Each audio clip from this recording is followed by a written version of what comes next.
Very good evening. Online students, am I audible? Okay. बोलिए, बोलिए। हाँ, हाँ। डिपेंड करता है क्वेश्चन कितने मार्क्स का है और किस कंटेक्स्ट में पूछा गया है। नहीं, अगर 20 नंबर का है तो आप लिख सकते हो स्टोरी, वो 4-5 लाइन में आराम से लिखी जा सकती है। अभी आप हो सकता है नोट्स में देख रहे होगे ना तो आपको वो बड़ी लगेगी, बट एग्जाम में आप उतना रिप्रोड्यूस नहीं कर पाओगे, word by word, statement after statement नहीं आएगा। वो आपके दिमाग में वो अल्टीमेटली क्रक्स ही रहेगा, ठीक है? तो आप लिख नहीं पाओगे उतना। जी, तीनों टाइप के एसोसिएशन है। बोलो, बोलो। हाँ, काइंड ऑफ ये वॉलंटरिस्टिक ही है, ठीक है। और कोई? किसका? रिवार्ड का आइडिया? वॉलंटरिस्टिक, उसने कोएर्शन की कोई बात ही नहीं की है। हाँ, लेकिन वो किसी को सप्रेस करके स्टेट नहीं बनाया, लोगों ने ही वो प्रीस्ट से उसको वॉरियर प्रमोट किया है। हाँ, वॉलंटरी है। और कोई डाउट? वो हम लोग पेपर सॉरी यूनिट 2 में पढ़ेंगे, नॉर्म्स, रूल्स एंड रेगुलेशन। ठीक है? और norms, rules and regulation actually हमारे सिलेबस में पहले मेंशन था 2011 के पहले वाले में। दैट्स व्हाई इसके ऊपर क्वेश्चन आए हैं। हमारे अभी के सिलेबस में है भी नहीं, norms, rules and regulation. Okay, और कुछ? तो चल हाँ, एज सेट मतलब क्या उसने जो करीम जंग वाला बताया था वो? ओके। तो यार इसमें मेरे को समझ नहीं आ रहा कि इसमें दिक्कत क्या है? 2 जनरेशन सेट्स हैं, सिंपल सा। ये जनरेशन सेट में 5 एज सेट्स हैं, ठीक है? इस वाले जनरेशन सेट में अभी कोई रिक्रूटमेंट नहीं, मान लो कि बस ये जनरेशन सेट है, ये अभी नया है, ओके? यहाँ पे पहली रिक्रूटमेंट होगी say for the children who are in the age of say 10 to 11 years या 10 टू 14 ईयर्स के आसपास के, 10 ईयर्स मान लो, ठीक है? तो 10 ईयर्स और हर 5 साल पे अगर या 4 साल पे हो रहा है तो 10 टू 14 के एज को ये रिक्रूट करेंगे, ठीक है? तो दे विल रिक्रूट, ये पहला एज सेट हुआ, ठीक है? फिर 3-4 साल बाद वापस से रिक्रूटमेंट करेंगे, तो ये वाला एज सेट यहाँ पे चला जाएगा, ठीक है? अब फिर 4 साल बाद तो एक एज सेट और बनेगा, लाइक दिस, एंड ऐसे करते-करते 20-25 साल तक रिक्रूट करने के बाद ये पूरा जनरेशन सेट कंप्लीट हो जाएगा। अब ये जनरेशन सेट जैसे ही ये कंप्लीट होगा, ये पुराने वाले जनरेशन सेट को रिप्लेस करेगा और एक नया जनरेशन सेट बनना शुरू हो जाएगा, ठीक है? और कोई डाउट? हाँ, कौन-सी? तो रिक्रूटमेंट हमेशा यहीं पे होगा, रिक्रूटमेंट सिर्फ यहीं पे होगा और कहीं पे इसी एज सेट में रिक्रूटमेंट हो रहा है बार-बार। हाँ, हाँ, 4 साल बाद 10 से 14 के जो बच्चे हैं फिर वापस रिक्रूट किए जाएँगे। फिर एक 4 साल बाद ये आगे बढ़ेंगे, फिर ऐसे करते-करते 5 एज सेट बनेंगे यहाँ और फिर ये आगे शिफ्ट हो जाएंगे। और कोई डाउट? हाँ, इधर से कुछ बोलो। यस, अब ये तो उनकी सोसाइटी का नॉर्म है, ओके। नहीं, कई जगह पे वही बताना थोड़ा डिफिकल्ट हो जाता है, I can only tell you how. Yes, that's हमारी लिमिटेशन ऐसी है। हाँ, और कोई? या junior generation set, this junior generation set will replace और assume the status of this senior generation set. आगे बढ़ें? हाँ, हाँ। नॉन किनशिप में एसोसिएशन बेस्ड और बिग मैन मान के चलो। और एसोसिएशन बेस्ड में 3 टाइप आएँगे, एज बेस्ड और सीक्रेट एसोसिएशन और यूनिसेक्स एसोसिएशन। हाँ, क्या डेफिनिशन थी वो? Power of special form of control. या so special form of control so that only there is a legitimate body that is constituted who has the right to use force. ये सिर्फ state में होगा wherein जैसे कि हमारे पास right to use force police के पास है बस। तो स्टेट में ये स्टेट का फीचर है that they will constitute a legitimate body who has got the exclusive right to use force और वेपन्स वगैरह। Done? Okay, let's start with power authority and legitimacy. so before we start I have one query। ये कल group में ये किसने डाला दिसंबर mid तक खत्म करने के लिए? कौन है? अंकित उपाध्याय? अरे कोई बात नहीं, बता दो यार कौन है? हाँ? नहीं, नहीं, नहीं, कौन है? मतलब नाम तो बता दो यार। ऑनलाइन होगा? Okay, okay. अरे यार देखो जिस जिस स्पीड पे सिलेबस खत्म होगा उसी स्पीड पे जाएंगे। We will not be like rushing और व्हाटएवर, जितना भी टाइम लगेगा even if it goes by mid January we will go by that. Okay, जिसको ज़्यादा दिक्कत होगी वो ऑनलाइन फिर अपना देखता रहेगा। Power authority and legitimacy. So this is the essential feature of politics. अच्छा एक चीज़ और, इस सीट तो खाली होने लग गई पीछे, तो आप लोग आराम से वहाँ बैठा करो, इतना डिस्कम्फर्ट में क्यों बैठते हो?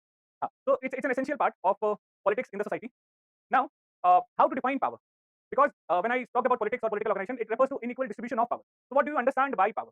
So there are different understandings of power, anthropological perspectives on power that will help us understand. यहाँ पे इतने डिटेल में we don't need to go for paper 1, but paper 2 में this idea of power will be helpful to explain several phenomena. Okay, that is happening around us. Maybe the idea of caste politics, okay, or caste factionism, the dominant caste, and all that stuff, and also the political setup of India. So the definition of power, one of the very comprehensive definition, was given by Max Weber. So he says that it's a chance or probability of a man or a group of men to exercise their will despite the resistance of the other person. If you have that capacity that you can exercise your will, जो आप चाहते हो वो कर लो, despite anybody resisting to it, then you are power or you have some form of power over the other. ठीक है? This is what he defines.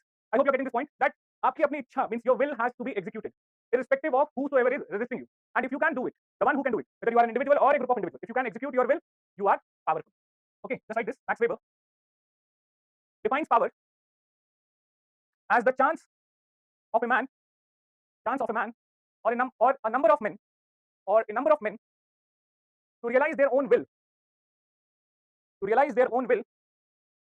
in a communal action, even against the resistance of others who are participating in the action.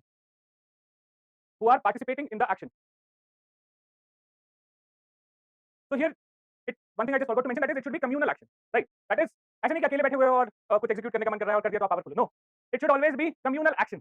And if it is not communal, that is if there are not multiple participants in it, there is no sense of power. and multiple participants with multiple wills. And if you are able to do your wish or execute your will, then you are powerful. So it actually represents the relative weight of one's behavior compared to the other. And it's a part or it's a universal feature of every social interaction.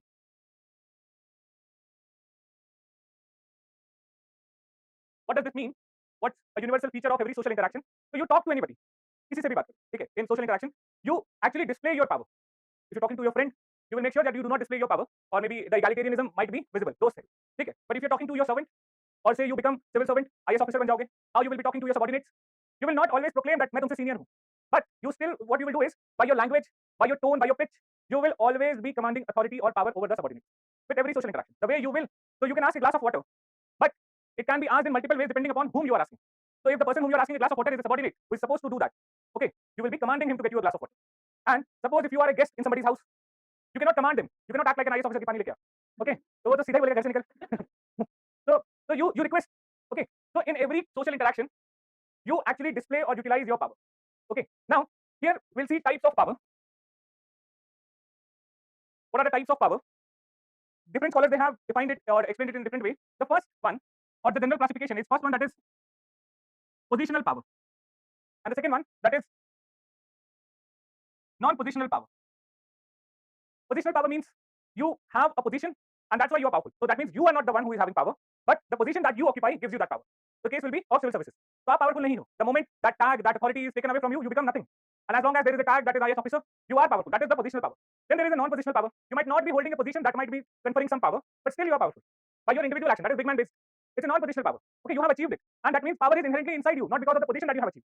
Or say जो बाहुबलीज होते हैं, शहर में the ones, so they do not have any official position that has been recognized by the government that is conferring them the power, but it's something that they have built, they have developed. That is the non-positional power. Okay, now the power based on influence. On the basis of influence, the power can be of three types. First one, power by force. So here you are using physical force to exert power. Second, the power by domination.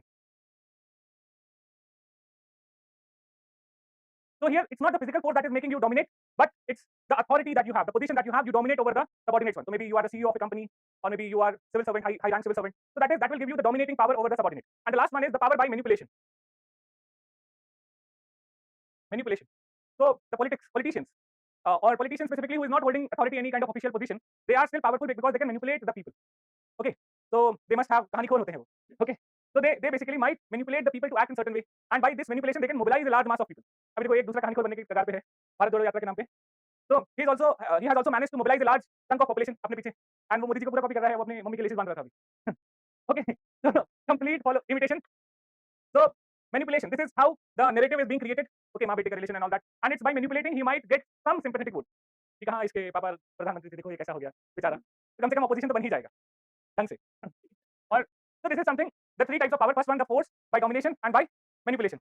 Now if we go by certain perspectives, so here what is important is the anthropological perspective of power or understanding of power.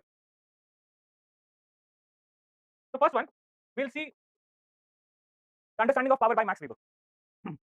He says that I have already defined the idea of power, that capability to exercise one's own will despite the resistance. So he says that there are three sources, or he recognizes the authority to be the source of power, and he says there are three types of authority that will act as a source of power. The first one is traditional authority. Second is charismatic authority, and the third is rational legal authority. Three types of authority: traditional, charismatic, and rational legal. So in case of traditional authority, the power comes because of people's respect to the existing traditions and customs that might allow somebody to assume a position of respect. Maybe there's a priest or head priest of a particular temple. That's a traditional authority. Okay, or traditional authority of your father at your place. So irrespective of, suppose there is a father who is a rickshaw puller or auto driver, and his son or daughter becomes an IAS officer. In that case, doesn't mean that you might supersede the authority of your father at home. IAS हो गया अपने घर पे हो गया. Okay, but at home बाप तो बाप होता है ना. So that case you cannot supersede the authority of your father. That is because of the traditional authority that he possesses. So he commands respect, he commands obedience based on the customs, the traditions that has given him a superlative power or superlative position compared to you guys. Okay. Then the second one is charismatic authority. So this charismatic authority is something that makes the followers believe that the person is having some, maybe sometimes supernatural powers, or it's like some extraordinary personality traits that is not possessed by any other person around him. Something extraordinary in that person, and that makes him, or that gains him the charisma. Okay. So sometimes this charisma might lead to people believing that this person has some supernatural power as well. Okay. So in such a scenario, he must be a very good orator. He must be a good speaker, or he should also be a good, means he should have a good rapport with the masses.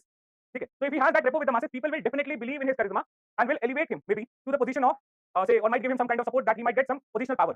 ठीक है. तो 2014 में ऐसा जो हुआ. And finally, the last case, that is rational legal authority. So that is the authority that you get due to law or some law book is there. ठीक है. That will give you the rational legal authority जो आप लोगों को मिलेगी. ठीक है. Once you become an IAS officer, IAS, IPS, IFS, whatever. Okay. So that is the rational legal authority. Here he says that these three are ideal cases.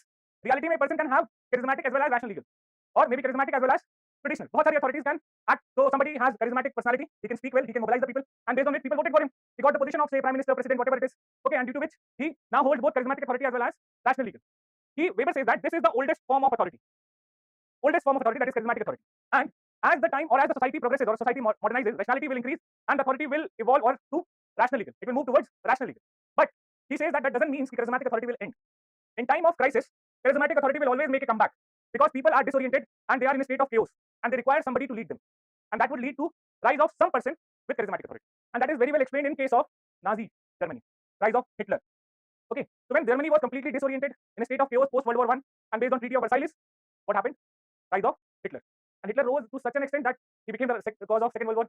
ठीक है, तो इस लेवल पे that charismatic authority will work. But in normal cases, with modernization, charismatic authority will dilute or fade away, and there will be rise of rational legal authority. This is what Weber says. Another thing what Weber says is the idea of zero-sum game. You must have heard this term. It's very much used in IR articles, zero-sum game. So what does zero-sum game means? It means that power is constant in a society. The total power is always constant. So if somebody is gaining some power, it will be at the cost of somebody losing the power. And that's why the net change will always be a zero-sum game. Total power is constant in the society, and somebody gaining power will be at a cost of someone losing it. Is it clear? So this is the idea of Max Weber, the three sources of authority and zero-sum game. Just like this. Weber highlights three sources of authority. Weber highlights three sources of authority. First, charismatic authority. It describes devotion felt by subordinates. Devotion felt by subordinates to a leader who is believed to have exceptional qualities, which are seen as supernatural, superhuman, or at least exceptional, compared to lesser mortals. Compared to lesser mortals. The people with charismatic authority, can sway and control their followers, by direct emotional appeal, that excites devotion and strong loyalties. Second, traditional authority. This authority rests on a belief in rightness of established custom and tradition. Those in authority command obedience on basis of traditional status, which is usually inherited. Subordinates are controlled by feeling of loyalty and obligation to long established position of power. Third, rational legal authority. It is based on acceptance of a set of impersonal rules. Those who possess authority are able to issue commands and have them obeyed. Because others accept the legal framework. Next point, the charismatic authority is the oldest one and usually fades away with modernization. with modernization. However, throughout history, throughout history, it had its comeback. Throughout history, it had its comeback when, sorry, it had its comeback in situation of chaos, in situation of chaos or crisis. No, rise of right wing. But how would you justify chaos or crisis? Actually, it sometimes becomes very difficult. So then, like, yes, we can say in some way or other that rise of Donald Trump. Okay, specific leaders case I can say that. But in general, justifying the rise of right wing because of chaos or crisis that might have been created. But not every right wing is that bad actually. ठीक है, मैंने बोला ultra right यहाँ पे बैठा. तो मतलब वो chaos crisis वाला केस तो अलग बताया. मतलब sometimes people rationally can also elect the right wing. ठीक है. Sorry. नहीं तो पर्सनालिटी बेस्ड लीडरशिप क्या हो गया? हाँ, चल नहीं रहा है.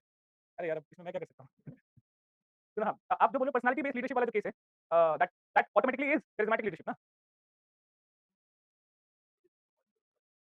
मतलब they will be moving towards personality based due to fall of coalition government. यार हाँ, बिल्कुल कह सकते हैं. Yes, yes. Okay. Any kind of social interaction, what you do is by your communication, you are actually displaying your power. Okay. The way you ask doubt to me definitely shows that they're in a hierarchy of power. Okay. So I owe some more power than. So in every social interaction means you will be talking to your friend nearby, and in case you will actually be using the terms which are more or less egalitarian in it. But when you will be talking to a subordinate, you will be commanding him. Okay. When talking to a senior, you will be requesting. So in every kind of interaction that we make, the kind of words, vocabulary that we choose, the voice, the whatever we, so there is a power equation involved. Okay. हाँ, हाँ, तो वो ये इसी context में बताया गया कि आप पावर को सिर्फ ये मत समझो कि पॉलिटिक्स के रिस्पेक्ट में हर जगह पे पावर है. Okay, every kind of interaction there has a power equation involved. Okay, zero sum game, just like the heading zero sum game. According to Weber, according to Weber, the total power in the society is constant. Total power in the society is constant, and those who hold power do so. Those who hold power do so at the expense of others. Do so at the expense of others. Okay. So now there is another scholar who Stephen Luke's idea of who will be countering Power's idea of Weber, saying that his view is called a radical view of power. By Stephen Luke, he says that power is not only the capability to exercise one's own will despite the resistance. Means it has three dimensions. First is decision making. That you can actually make some particular state or group to take decision as per your own will. That is decision making. So there is like Kisan Morcha baitha tha. Okay, the farmers protest. So they made the state, or they actually forced the state to withdraw the farm bills. Right. So that is the decision making. Second one is non-decision making. That is, you have the power that you can prohibit some kind of action being taken or some things being talked about. ये आपके पास power है. It's not to make somebody take some decision, but also to prohibit somebody not to take certain decisions as well as not to talk about certain things. आप बात ही नहीं कर सकते उसके बारे में. That is the power of non-decision making. Okay. So for example, recently अभी vision IAS का एक लेक्चर लीक हो गया था, and then it happened, बहुत बड़ी कंट्रोवर्सी हो गई उसको लेके. Okay, and then उसी के इमीडिएटली बाद विजन आईएएस में 1.5 महीने बाद ही इनकम टैक्स रेट बढ़ गई, and that rate continued for approximately 4 days. Properly 4 days तक पूरी चेकिंग हुई है. Okay. So now that faculty would definitely be scared कि भाई अब क्या बोलना है, सोच समझ के बोलना है. Okay. मेरे केस में भी ऐसा कि हमारे पास इतने पैसे हैं नहीं. तो उनका रेट में ज्यादा खर्चा हो जाएगा. Okay. So that is the non-decision making. And third is power to shape desires. Okay. That is, you can persuade somebody indirectly. उसको लग रहा है कि he or she might be thinking that way, but it's your persuasion in some way or other that has created that desire in that person. So the commercial products, the ads that you see, advertisement that you see. So you would be thinking or the way the things are displayed in the shopping malls. Okay. So for example, you will see in a grocery store or the big bazaar type stores होते हैं, so near the billing counter, they will display chewing gums, chocolates, and all those things which are usually liked by the kids. Okay. So if you are basically walking in the corridor, means buying something, and if your kid demands कि ये दिला दो वो दिला दो, so you can scold him immediately. लेकिन वहाँ पे publicly you cannot do that. Okay. It actually, and shopping malls में जाओ, near billing counters, you will find certain utilitarian products, maybe socks, maybe undergarments. Okay, which are not that costly. There is a specific reason for putting that objects over there. Okay, you cannot go to a shopping mall to buy this, definitely. Okay, you usually, the kind of market we have, we usually prefer the local shops to buy all these things like socks or undergarments or something like that. But here in shopping mall, we have went to the billing counter. Maybe we might have purchased a jeans or a t-shirt that might be costing like 2,000, 3,000, and then जाते जाते हमें वो भी दिख गया. Okay, and then we think like कि चलो भाई है तो ले ही लेते हैं. So and that too at a cost, and when you have bought something like 3,000 or 4,000 का, so you find that it's hardly 150 rupees. Right. So abhi, that might not seem costly. If you go to a shop buying a sock specifically, you will feel that 150 rupees is costly. But अभी वहाँ पे shopping mall में ऐसी जगह पे where you have already bought a product that is 5,000, 6,000 rupees का, you feel like ये 150 रुपए क्या है जब इतने पैसे खर्च हो ही गए तो. So then you immediately, so this has actually shaped your desire indirectly. That means this display had power over you, and that made you think in a particular manner, or it exploited your thought, and created some kind of desire. Most of the time we go to buy something in the shopping mall, but we end up buying something else. और वो तो जो खरीदने गए थे वो तो लेके नहीं आए.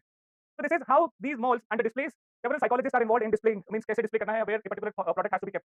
ये ऐसे नहीं कि randomly कहीं पे भी display कर दिया जाता है. Okay, everything is properly designed and planned there, and in order to shape your desire, advertisements are designed in such a way that will provoke you. The day आपकी salary आएगी, you will feel like चलो यार चलते हैं कुछ खर्च कर लेंगे.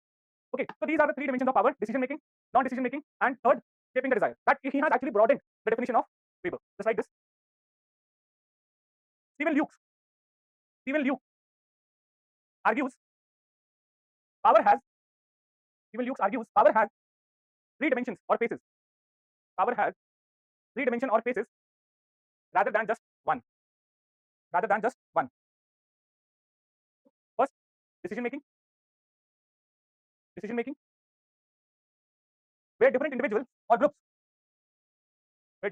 groups prefer or express different policy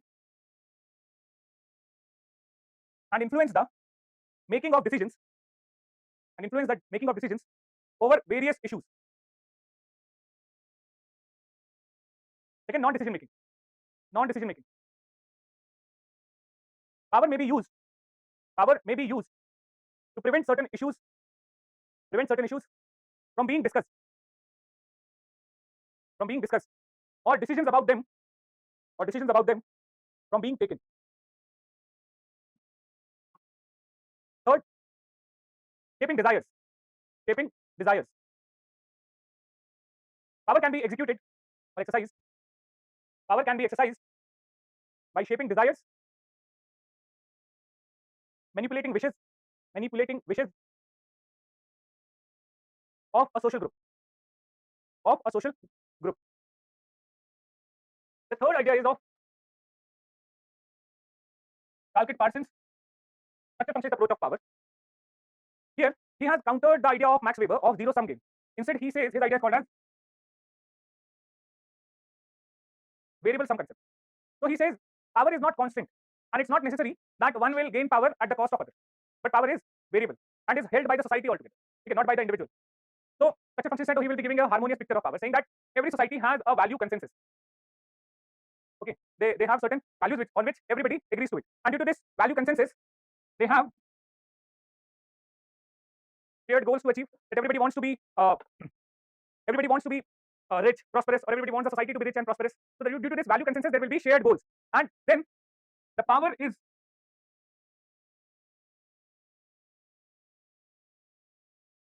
to achieve that collective goals. Okay, so they want to achieve that collective goals, and by doing so, the society will gain power. Okay, so they say that the power is just like money deposited in the bank. Like आपके पास कुछ पैसा है, you deposit it in the bank. In the same way, you deposit, or people will deposit that power in the account of the leader. You give that person power to rule, and what he will do, he will try to achieve this collective goal for which you have deposited your power in his account. And if by doing so, just like depositing money in the bank, you get interest.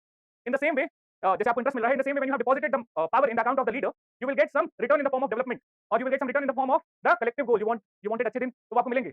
Else, within every 5 years or within some time, you can, if the bank actually does not give you the interest, you can withdraw the money. In the same way, you can withdraw the power from the person whom you have interested for the collective goal. So here, when this collective goal will be achieved, so he says it's not the individual who becomes powerful, but the entire society becomes powerful. So suppose if India achieves the goal of say $5 trillion economy, so India as a whole, as a community, has become more powerful on the international stage. We might become the third largest economy in the world, or say fourth largest, whatever. Okay, so $5 trillion से किसी एक का फायदा नहीं हो रहा, but the entire community, entire Indian nation becomes powerful. So this is, he is talking about power with respect to the entire community. अब you apply this idea on say dominant caste. ठीक है, dominant caste, that is a caste that is numerically preponderant in a particular area. ठीक है, that means 30-40% आबादी है वहाँ पे. In that case, electing a leader there from their own caste, but definitely he will work for his own caste group, and everybody, means some people might get rich, some people might not get that much of advantage, material advantage, but overall that caste overall rises in the power hierarchy. Okay, that nobody can touch them, nobody can harm them in some way or the other, and they have all other benefits, like there might be some caste association that will be formed, some caste-based educational institutions, or some caste-based dispensaries, hospitals, or various other privileges that member of that particular caste might get. Okay, so nobody is gaining power at the cost of others, but overall the entire community is rising because of achievement of the shared goals. Make sense? So this is the variable sum concept. Okay, like this. Target Parsons. He begins with the assumption that value consensus is essential for survival of social system. Due to shared values, members of society have shared goals as well. Members of society have shared goals as well. Since all the members of society share goals, power will generally be used in achievement of collective goals.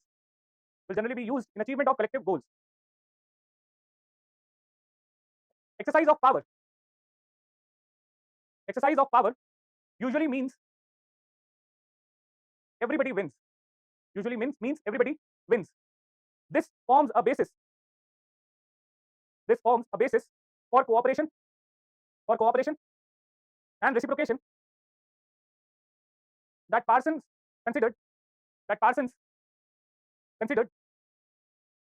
essential for maintenance and well-being of society. Okay. The next one is pluralist perspective.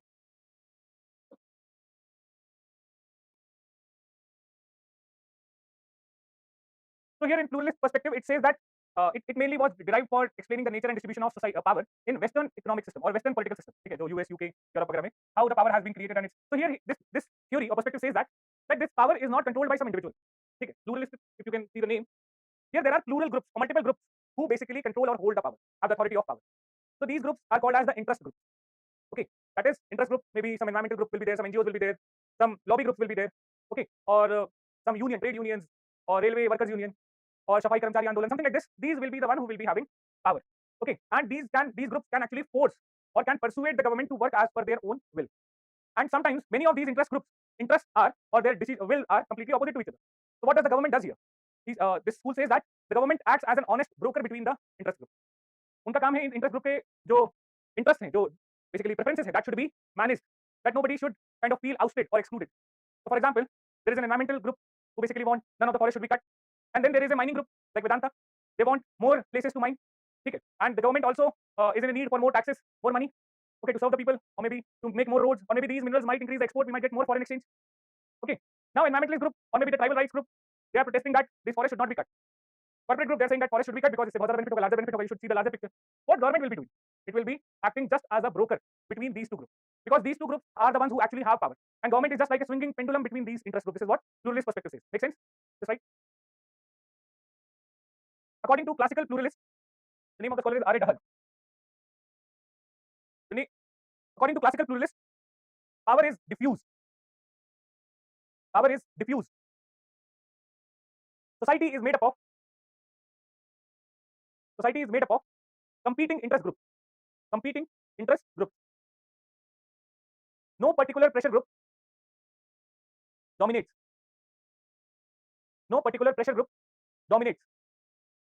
According to Dahal,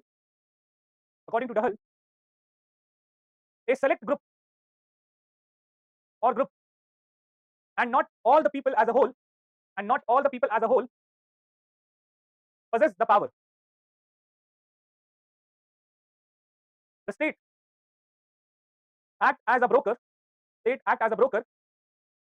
that takes into account all conflicting demands made on it. So here they also accept one more fact, that the power total is constant. Okay, if you accept one demand, the other has to be neglected. So definitely one will gain power at the expense of others. So they actually reject the idea of variable sum concept of Parsons. They accept zero sum game. Somebody getting power means somebody losing it. Okay, now the next theory is very interesting theory. That कैसे हो गया मतलब? The next theory is very means किसी एक की demand पे accept होगी, right? Environment देखा जाएगा तो गवर्नमेंट ने एक वो लेके आया लॉ एफॉरेस्टेशन एक्ट, बोले कि जितना फॉरेस्ट तुम काटोगे उतना कहीं पे उगाना पड़ेगा। अब वो काटने की तो परमिशन दे दी ना, अब वो उगेगा नहीं उगेगा, कब उगेगा, क्या होगा उसका, we don't know actually. Afforestation act तो है हमारे पास, राइट? दैट तो वो पूरा आप इकोसिस्टम डिस्ट्रॉय कर देते हो। अब एफॉरेस्टेशन तो आप कभी इंडस्ट्रीज के पास जाओ, बोलो कि हां आप एफॉरेस्टेशन, बोला अभी पेड़ लगाए हैं अब होंगे, ओके, तब तक पता नहीं कितनी गवर्नमेंट बदल जाएंगी। सॉरी, स्टेट के पास कहां पावर है? State is actually conflict kind of acting between the power group, interest group. जब ये ऐसा बोल रहा है means have you seen that movie Nayak? तो वहां पे that student protest happens on road, right? जो बस ड्राइवर के साथ कॉन्फ्लिक्ट होता है, दैट इनिशियल सीन जो है, and Amrish Puri makes a statement that मेरी कुर्सी के चार पैर हैं एंड एक पैर that is the students, the other one is the drivers. So this is how the government is actually trying to balance its share on the four supports. ठीक है, और गवर्नमेंट के पास एक्चुअली में पावर नहीं है, it is actually acting as a broker कि आज अदानी को कुछ कर देंगे, कल किसी और को कर देंगे। ओके, द नेक्स्ट इज, मतलब ये मेरे ओपिनियन नहीं है, प्लूरलिस्ट की opinion, elite theory.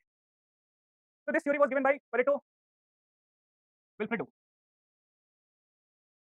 Elite theory, as the name suggests, the power lies in the hands of elites. So there will be certain elites in the society who will be holding the power in the society. It's not the group nor the masses, but the elites who continuously hold power. And he gives the idea of circulation of elites. He says that there are two types of elites who will be holding the power, and they are always in a circular mechanism, replacing each other. एक दूसरे को replace करते रहेंगे. One will come, the other will then come, and then so on and so forth. And these elites are of two types. The first one, that is the cunning fox, and the second one, the decisive lion. Cunning fox and the decisive lion. So what cunning fox will do? He is mainly manipulating. He believes on verbal actions. He will never be going to take any kind of forceful action on the people, but wants to manipulate the people, wants to be in the good books of everyone, and then based on which he will be trying to exercise his power. And physical use of power will never be an option for that person. That is the cunning fox. Okay. The second one is decisive lion. He will be a conservative person. Okay, conservative, and he would want more centralization with a stronger bureaucracy. More centralization of power with a stronger bureaucracy, and using physical force is the first option that he would take. Yogi Adityanath. Okay, and cunning fox Kejriwal. Okay, and they are always in circulation. So cunning fox will be replaced by the decisive lion, and vice versa. It will happen. Circulation of elites will happen in the society. So kabhi koi top pe aayega that there will be some cunning fox will be coming up who is not decisive. He will not be using physical force, Manmohan Singh type. Okay, and then there will be the he will create a space for a decisive lion. Okay, not in literal term, but okay. So he will. I'm feeling like thoda awkward lag raha hai. So he will create the space for the other kind of elite to rise. Okay, so this is what elite theory says, that power is not held by the groups nor by the masses, but by certain elites with these types of features. One is that of the cunning fox, the other is the decisive lion, and they will always be in circulation. Just like this. Elite theory, power in society, power in society is monopolized by power in society is monopolized by a small minority. A small minority. Elite theory sees elite theory this also sees society as divided into two groups. Society as divided into two groups. First, the ruling minority, and second, the ruled. The ruled. Next paragraph. According to Pareto Wilfredo, history has always seen one type of elite. History has always seen one type of elite replacing other in a process called as circulation of elites. In a process called as circulation of elites. There are two types of elites. First, the cunning foxes. Who dominate through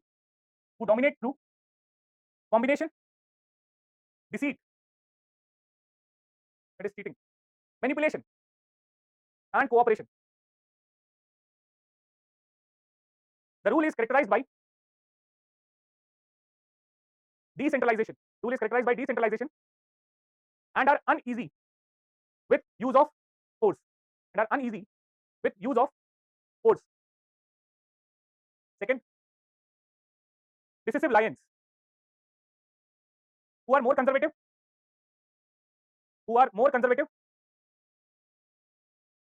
and emphasize on homogeneity, centralized and hierarchical bureaucracy.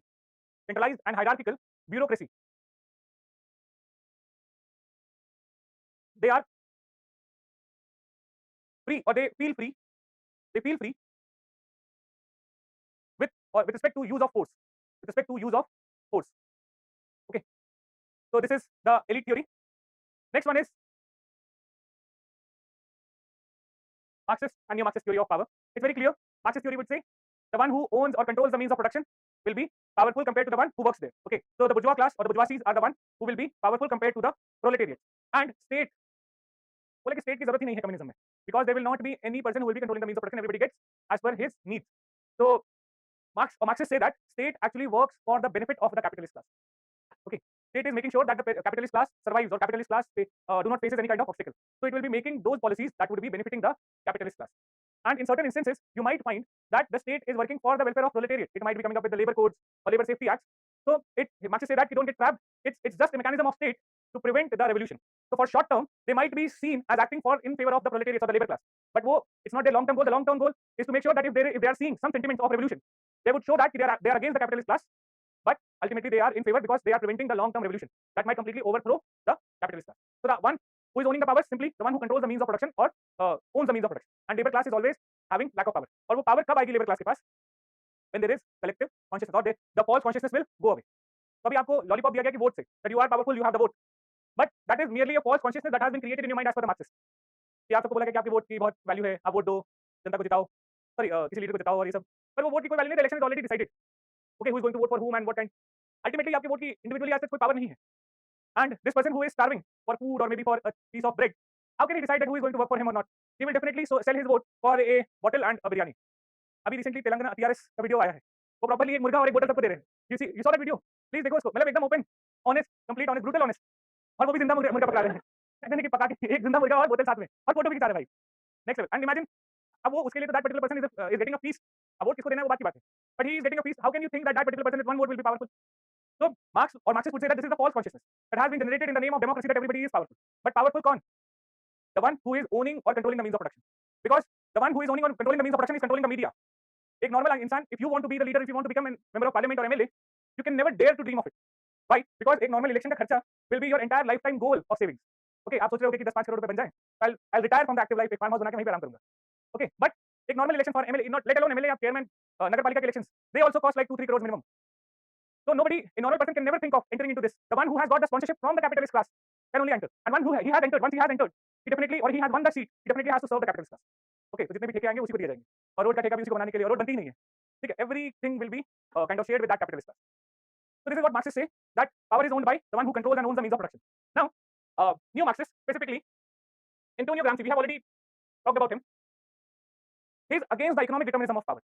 He says that it's not only the economy that creates power. Remember the idea of cultural hegemony? So he says that this hegemony is the power. And hegemony means when the dominant class makes you feel that their ideology is the common sense. Okay?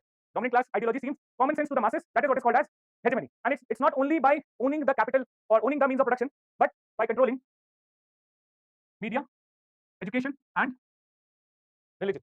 These three institutions will help establish the hegemony of the dominant class. Okay? So when a particular country wants to establish its hegemony, it will be through media, education, and religion.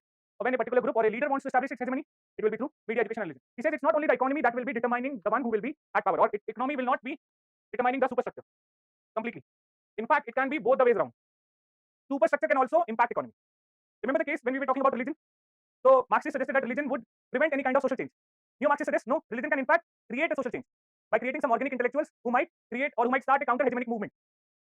So here also this can happen, that both the ways around, that economy might be determining the political structure, or the political structure might in turn impact the economy. Okay, so you can understand this, that Congress rule initially, the economy was जो हमने USSR model, so PSUs and all, closed economy. Then what happens, that rise of right wing post say JP movement and all, and due to which the government realized that this model of economy is not going to work in the present time. Okay, 91 reforms came, LPG reforms, and gradually we are moving towards the capitalist society. Okay, so this is how you can say कि ये economy structure determine कर रहा है, or the polity is determining the economic structure, or both the ways around. So this is what Antonio Gramsci is saying, that it's or he is against the economic determinism of power or political structure. It's both the ways around. The political structure might also impact the economy, and economy also can impact the political structure. They are interacting with each other, and power is established through hegemony, and this hegemony will be created by media, education, and religion. There are a lot many people who are far rich. ठीक है, आपके शहर में भी ऐसे बहुत सारे होंगे who might be owning 2,000-3,000 crores of property or land. There are big farmers. Okay, in my state also, in my city also, there are big farmers who definitely own more money than the people who are sitting in the Shark Tank. Right, the businessmen who are sitting in the Shark, but they are powerful. The one who is sitting as some unknown businessman there, okay, he might be owning say tens of showrooms or tens of hotel chain or whatever. You don't know him, but everybody knows Aman Gupta right now, the owner of a headphone company board. Right, everybody knows him. Or Ashni, क्या नाम था उसका? हाँ, Grover ji. Everybody knows him. Why? Because media. अपने अपने पसंद के word आप यूज कर लेते हो. Media, right? He got that exposure, due to which everybody knows him. अब इससे कहीं अच्छे successful businessman are also sitting there, who might have started as a maybe there are people, आप हर शहर में आप एक अच्छा रेस्टोरेंट या बड़े शहर में एक रेस्टोरेंट और मिठाई की दुकान होती है, who have the net worth more than thousands of crores. Okay, Delhi में there are n number. आपने बिट्टू टिक्की वाले का नाम सुना होगा, BTW नहीं सुना? अरे यार क्या बात कर रहे हो. ही एक नुक्कड़ की चाट की दुकान थी वो, and currently his worth is more than 5,000 crores. Okay, and ऐसे बहुत सारे और हैं दिल्ली में, the ones who have opened restaurants and something like that, but they do not have got the exposure of media, or they might not be interested actually. Maybe they might have a lot of black money, so by getting the exposure they might also get some income tax raids. So here who is powerful? The one who got the exposure of media. there are n number of startup companies who are like Zomato का case देखो, दीपेंद्र उसका नाम है, पूरा नाम मुझे याद नहीं आ रहा. So that guy Dipendra Goyal or something like that. So that Zomato company is completely under debt. ठीक है. और क्या case of Byju's, you must have heard recently that they earned 2,000 crore and they spent or they were in loss of 4,200 crores. Okay, but everybody knows Ravindan Baiju.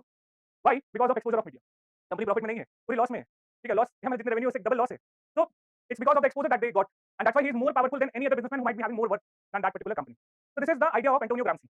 Write it down. According to Marxists, the source of power is in the hands of people who own and control means of production. Power is constant and held by capitalists alone. State functions to serve the long-term interest of capitalist class. When the state does not benefit the capitalist class short-term interest,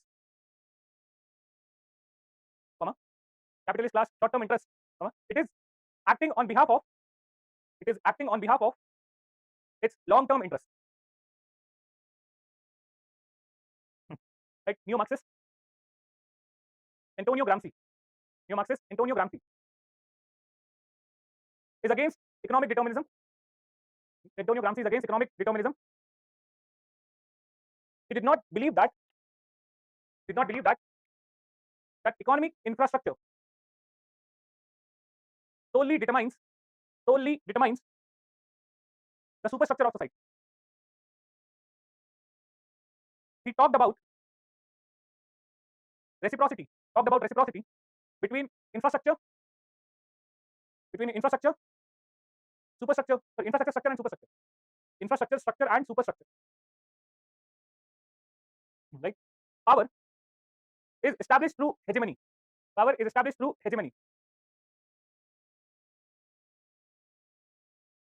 Ruling class establishes hegemony, which is accepted by the subordinate class as common sense. It is established by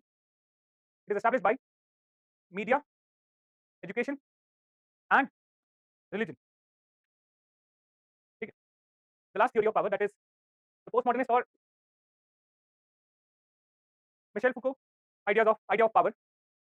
So we have discussed this, I think, postmodern. एक और idea जो वहाँ पे discuss नहीं किया है, नया है. So here in this case he says that the knowledge is power.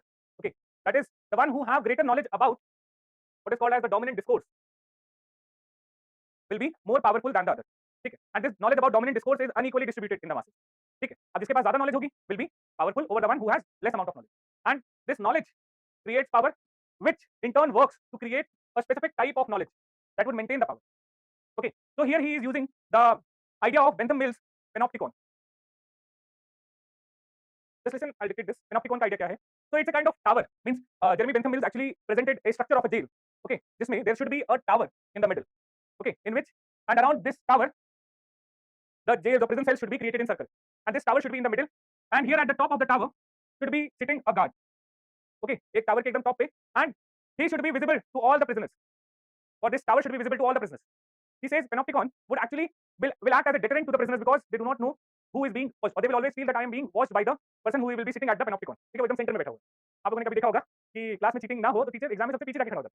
Okay, and nobody dares to look back also, thinking that I am being watched, and that's the biggest. Maybe teacher वहाँ जाके सो गया हो, but nobody actually dares to look back because everybody has that threat that I am being watched, and if I turn back, my copies will be snatched away from me and I might get zero. So in the same way, this panopticon also should work. Okay, that there will be a guard sitting here. Nobody knows where he is looking, but everybody would have a feeling that I am being watched, and that would control the power. Sorry, that would control the or act as a deterrent against any kind of mischief that the prisoners might commit. So he suggested this. So he says that this panopticon idea is currently valid in the society. Okay, and the power is exercised in the postmodern state not through use of physical force but through surveillance. Okay, the surveillance that you have a threat that you are being watched, and that's why you want to do something. You have that fear. Your CCTV लगा हुआ है, traffic signal cross नहीं कर सकते. There is a camera. You don't know whether it's working or not, whether I'm being watched or not, but that surveillance is making you feel threatened, or it's acting as a deterrent. So the what idea he is saying, Michel Foucault, that self-regulation is the central point of exercise of power. We are not being regulated by some external force, but rather we are self-regulating ourselves. Why? Because of the threat that we are being watched. तो हमें देख रहा है. Okay, you go to a restaurant, say high-end restaurant. तो आप कभी हाथ से खाना नहीं खाओगे. You don't know using, मतलब suppose if you don't know how to use that cutleries, in that case you will order maybe coffee order कर दोगे बस. ठीक है, हमारी खाना पैक करके घर खाएंगे. Right? And you must have seen that several parents who take their babies to restaurant, and if that baby asks something in Hindi, so immediately he'll get a slap. बेटा तुम्हें सिखाया तो नहीं, आप बाहर तो अंग्रेजी में बात किया करो. अब सामने वाली आंटी के सामने मेरी क्या इज्जत रहेगी. So something like this, because you are conscious enough that you are being watched, and that is acting as a self-regulating mechanism, that you will never dare to do any such kind of act wherein you might be caught in a very embarrassed situation. So this is kind of the power that society is exercising on the individual, for which Michel Foucault says that due to this surveillance or due to this kind of dominant discourse, what actually is happening, that we are creating a society of docile individuals whose individuality and creativity has been crushed and who will be behaving exact like a homogeneous robot. वो एक जैसा behave करेंगे, which he calls this phenomena as dynamic normalization. Everybody is forced or kind of due to this threat of surveillance, हर कोई एक जैसा ही behave कर रहा है कि कोई मुझे देख ना ले. Okay, and I might be noted. So due to which the individuality, creativity, all that stuff will vanish. And second thing, the knowledge of knowledge creates power. So the idea of Pegasus you must have heard. So why this surveillance on reporters or some actors or something like that? It's only some knowledge which is not currently available to the public or masses. And more knowledge about that reporter or that particular person, if somebody has it, can definitely exercise an undue control over that individual, isn't it? So he says that ये जो power है, that is completely dependent on the dominant discourse, and this dominant discourse actually varies from institution to institution. It's not only concerned with state or politics. So dominant discourse of a hospital is different than the dominant discourse of parliament, or dominant discourse of a share market, or dominant discourse of a college. And in all these areas, there will be someone who might have greater knowledge of this dominant discourse. So hospital में the doctor will be the most powerful one. Okay. और doctors के बाद सबसे ज़्यादा powerful आप नहीं होते हो. वहाँ के compounders are more powerful than you because they can anyhow manage to get a bed for you. Why? Because they are having more knowledge about the dominant discourse than you have. That's why they are more powerful. He might be just a PN in the hospital, but during COVID, people bowed down to them. उनको उनके number सबने save कर रखे थे. कि कहीं बिस्तर की जरूरत पड़ी, बेड की जरूरत पड़ी, वेंटिलेटर की, तो doctors might not be able to help, but these PNs or these chaprasis can help because they are the one who are doing this register work. The maximum knowledge of dominant discourse was available with them, and that's why they were the most powerful person then. ऐसा नहीं था, position नहीं थी, कुछ भी नहीं था, but the knowledge of dominant discourse. You are in a college, professor is the most powerful person. अब IAS or IPS or no matter whosoever you are, dominant discourse is with the one. Sorry, the power is with the one who has the maximum knowledge of the dominant discourse. Is it clear? Just like according to Foucault, power is found in all social relation. Power is found in all social relation, and not just exercised by the state. And not just exercised by the state. It is innately or intimately, both you can use, innately linked with knowledge. It is innately linked with knowledge. They produce one another. They produce one another. The knowledge is considered, single quote में, knowledge is considered as knowledge, again single quote, knowledge is considered as knowledge if it has relevance to, the dominant discourse in social structure. If it has relevance to dominant discourse in social structure. Power is unequal distribution of dominant discourse. Power is unequal distribution of dominant discourse. Next paragraph. Postmodern society has moved away from enforcing power physically, to enforcing it psychologically. Self-governance is the central point of Foucault's theory of power. Self-governance is central point of Foucault's theory of power. Surveillance is the key instrument to control and govern people. Surveillance is the key instrument to control and govern people. It records activity. And acts as deterrent. Awareness of being observed and acts as deterrent. Awareness of being observed crushes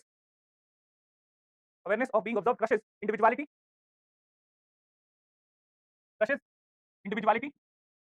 And creativity. And also creates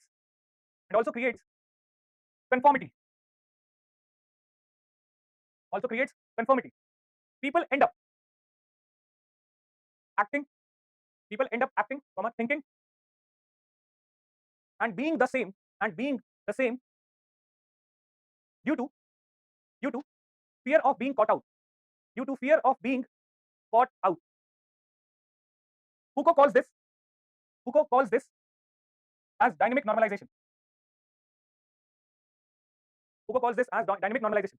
This dynamic normalization is undemocratic because it ends up eradicating free will, and independent thinking, comma, creating a society of robots.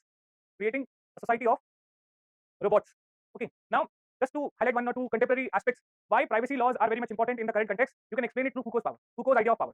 See, your internet surfing data, okay, what sites you surf, or maybe the kind of music that you like, you might not be very comfortable to share those tastes with the masses. अब हो सकता है किसी को ढिंचक पूजा के गाने अच्छे लगते हो, okay, और उसने अपने पूरे प्लेलिस्ट में उसके गाने सेव कर रखे हो. Now imagine if everybody gets to know this, अब उस केस में तो उसका मीम बन जाएगा, right? And that might make you unnecessary कि आप you might not be liking other songs, but you might have to listen to अभी के जो अरिजीत सिंह और इन सबको सुनना पड़ेगा in order to be acceptable in the society. Now that is why the privacy laws are very important. In such a case, your complete identity is logged, and that's your personal space. Nobody gets to interfere into that space. If somebody has that right, that means you have automatically surrendered your autonomy, you have automatically surrendered your power in the hands of the person who had the access of that data. So these companies whose products we are using, the mobile phone companies, the that internet companies, Google, YouTube, or Google, Facebook, so on and so forth, they have the data about our personal emotions, personal feelings, or whatever it is, and that makes us vulnerable or less powerful against them.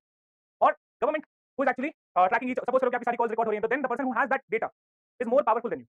In your case also, and he or she or that particular individual or that organization can persuade you to do anything that they think is correct. Okay, have I discussed the idea of homo deus? So this idea comes, it's a sequel to Sapiens. आपने सुना होगा Sapiens novel, that is Yuval Noah Harari. उसका sequel है, that is Homo Deus. And here in Deus, he talks about the future of mankind, wherein he says that when man becomes God, Deus means God, वो God बन जाएगा. And it will not be everyone who will become God, but there will be a few elites who might get this power of becoming God. And how is it possible? So he highlights mainly three features of God. First one is immortality. So immortality, when we got independence, right now, 70 years back, so our average life expectancy was somewhere in 20s, 28, 30 के आसपास, and now it has reached to 70. Right? In 70 years, we can more than double it. So in the next 70 years, again, we can go to that extent or not. Going by the records, because at that point of time, thinking कि 70 साल was average लोग जिएंगे, ऐसा नहीं था. Okay, everybody was thinking, is it possible? Everybody thought like, yeah, and that's why there were earlier marriage. Okay, people used to get married at say, normally for the girls it was 15 or 16, or max 15, 16. Okay, उससे पहले ही and for the boys max 17, 18, they'll get married because that were the policies that were created or customs that were created because considering the average life expectancy. But now, since the average life expectancy has increased, so the marriage dates have also been postponed accordingly. Right? So medical science is actually increasing. The ideas or the new inventions or discoveries like stem cells. So stem cells that was not available maybe 10 years, 15 years back. Now stem cell technology is rapidly expanding itself, and now every child, if that is born in a good hospital, so they will preserve that umbilical cord. Okay, and that's a source of stem cells, and that stem cell can be used to generate any organ. So आप जितनी मर्जी पीनी पियो, liver नया बन जाएगा, and whenever you need that liver, it will be transplanted in the body. So all these kind of issues that might lead to the death of the person, we have the cure. अभी recently the Nobel Prize for Chemistry जिसको मिला है, cancer cure. Maybe 5-10 years down the line, we might have the cancer cure as well. Okay, that will be very much affordable and available at almost all the hospitals, and cancer might not be a threatening disease anymore. Okay, so immortality is possible, not to the extent of say 500 or 1000 years, but yes, immortality is possible. Something like a person, imagine a person like Bill Gates or Larry Page, that is the owner of Google, or maybe Jeff Bezos or Mukesh Ambani. Why would they want to die? They have all the luxuries that they would love to enjoy and they would love to live on earth for longest time possible, because they are at the peak of their power. They have all the luxuries. Why would they want to die? And that's why he highlights that Google is paying approximately $128 million every year to a biotechnological company, Calico, something like that, just to develop some anti-aging formulas. So that would extend the age. $128 million उनके लिए चिल्लर है. Okay, so they are working for that immortality, and that would be possible maybe in coming 10-15 years. And imagine if the average life expectancy goes to say 100-110 for average human beings. In such a case, abhi we read till 30, and we expect that this knowledge will be sufficient for us to give us the livelihood for next 30 years. We'll own for next 30 years, and whatever we learn, we'll save for next 10 years at least. हमारा retirement हो जाएगा, isn't it? But imagine if our life goes to 100-110, so then we will have to. Means imagine आप आज के time पे सोचो कि somebody who might have got educated in 1970s, what kind of skill that person would be possessing in present time, 50 years after that he would get a job. Nothing. Technology has changed. Everything has changed currently. Okay, so you will have to update yourself later on, उस हिसाब से, because the average life expectancy has increased beyond that. Okay, but immortality is definitely, or maybe age beyond our expectation, maybe 150 or 200, that might be possible. The next case is, ये कोई notes बनाने की चीज नहीं, जैसे बात की बात है तो बता रहा हूँ. Eternal happiness. Okay, that eternal happiness means God has that power of eternal happiness. You, no matter whatever you do, He will just say what's खुश रहो. Okay, something like this. He is not kind of bothered by the external circumstances जो आपके आसपास बाहर हो रहे हैं, उससे कोई फर्क नहीं पड़ता. God हूँ. Okay, now what is happiness for you guys? If I ask this question, you would say it depends. So for you guys right now, the happiness might be seeing your name on the list. That would make you happy, isn't it? Everybody would be happy. And अगर उस list में नाम सबसे पहला हो, then extremely happy. Okay. So here he says that this happiness is based on some external event that is happening. For God के case में he is not bothered about something external that is happening, but something उसको बाहर से कुछ फर्क नहीं पड़ता, हमेशा खुश रहेगा, eternally happy. So he says in the present time, happiness for the scientist is nothing more than a biochemical state of mind. कि बाहर कुछ event हुआ, your body secreted some chemicals, you felt happy. Now we know that what chemicals are that? Dopamine. You feel happy. If there is more dopamine, you feel happy. And now when you know that what kind of reaction is undergoing in the body, why do you need that external events to happen in order to be happy? You can be happy even without those external events because you know what kind of chemical reactions are going on in the body. You can artificially create that reactions. तो आप अपनी body में dopamine ले लो, अब बाहर कोई मरा हुआ है तो भी आप खुश हो रहे हो. Okay, hardly bothered. That is eternal happiness. And third, which is the most important that is related to Foucault's idea, is God is omnipresent. भगवान हर जगह है. और अभी भी कुछ ऐसे लोग हैं जो हर जगह हमारे साथ, in the form of this. Okay, they always travel with us. Wherever you book a cab, they get to know this. You open a YouTube video, they know that. You surf on Facebook, you search something on Google, you go to Flipkart, Amazon, whatever you do, these are knowing them. Okay, they are even listening to us. They have that access, seriously. Okay, and that is something that makes them omnipresent. जो भगवान की तरह हमारे साथ हर जगह present है, हर moment में present है, 24/7. They know everything about us. When we sleep, when are we most वेले है जब हम लोग सर्फ करते हैं. And what kind of things do we surf? Or what kind of music do we prefer to hear? And what is the major time when we are? So you must have heard that case of Cambridge Analytica during the election of Donald Trump. So they actually monitored the behavior of a particular community in a particular place, based on which they started giving them some particular feeds. कि ये सोचो, and based on which they kind of manipulated their voting decision. They voted in favor of Trump. And the proper case है ये. So they are omnipresent, and this will make some individuals DS or हर कोई नहीं बनेगा, but someone who will have all these powers: immortality, eternal happiness, and omnipresence. Okay, and this omnipresence is the idea related to Foucault, saying that by surveillance they are gaining some knowledge over you that makes you weaker as compared to them. कभी फुर्सत मिले तो ये novel पढ़ो, that's very interesting novel. Okay, Homo Deus. Okay. Next is authority and legitimacy. So these two terms, they are used interchangeably, authority and legitimacy. Simple सा idea है, nothing much to explain here. That is, authority is something that is accepted power or institutionalized power, just like this. Authority refers to institutionalized power or power based on consent. Power based on consent. So what is the characteristic of authority? You can remember it by this acronym RAIL. So it is rational in nature. Rationality is there. Okay. Second, accountability.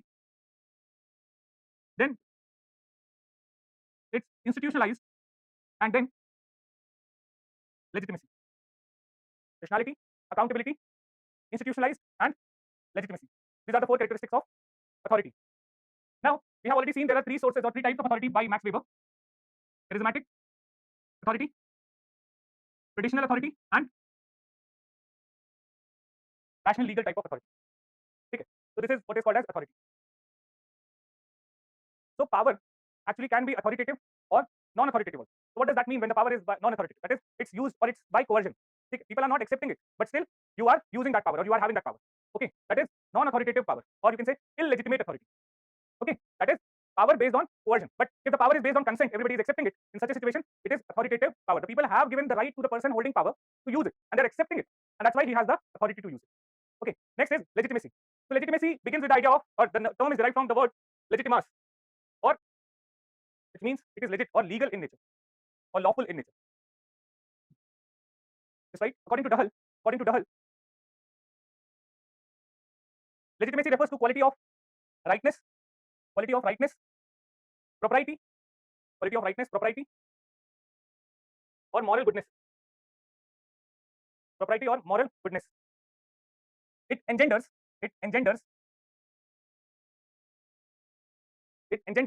and maintains the belief that the existing political institutions are most appropriate for the society. More appropriate for the society. Most appropriate for the society. Okay. So आज के लिए इतना ही. That's it for today. क्या हुआ? अच्छा, questions. Have you written any question on economic anthropology? No, na?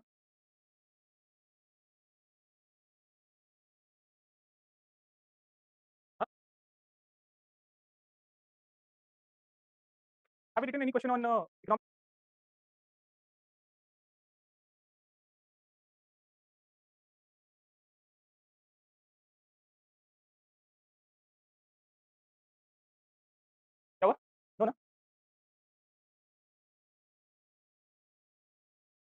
question on economic anthropology? No, no.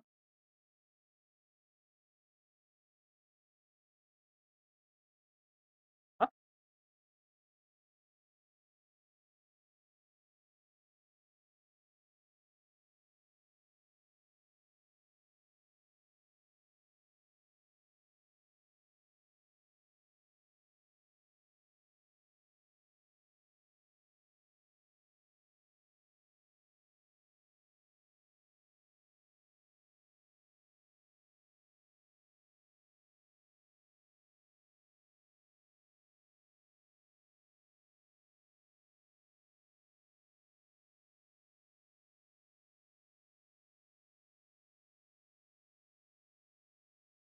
Okay. Have a good weekend. Thank you.